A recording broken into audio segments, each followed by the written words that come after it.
O'rtoqlar, jahon chempionatidan keyin futbol jahon miqyosida o'zgaradi. Xabaringlar bo'lyaptimi, yo'qmi bilmadim. Lekin Germaniya terma jamoasiga klub murabbiy bo'ldi. Zidan Fransiyani Deshamdan qabul qilib oladi jahon chempionati tugagandan keyin. Ana endi Guardiola yo Angliya bilan kelishuv bor ekan, 27-yilda qabul qilib oladi yoki bo'lmasam ungacha ham bu yoqda Maldini Italiyaga uni tortib olib keladi. Bu jahon futboli katta o'zgarishlarni kutib turganidan dalolat.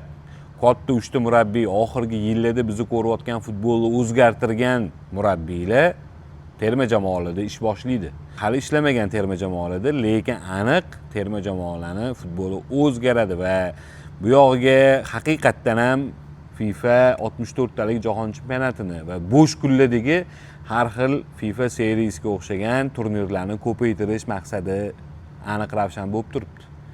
Xo'sh, sizlar nima deb o'ylaysizlar? Fikringlarni hammasini kommentariyada yozib yuboringlar. Mana shunaqa gaplar o'rtoqlar.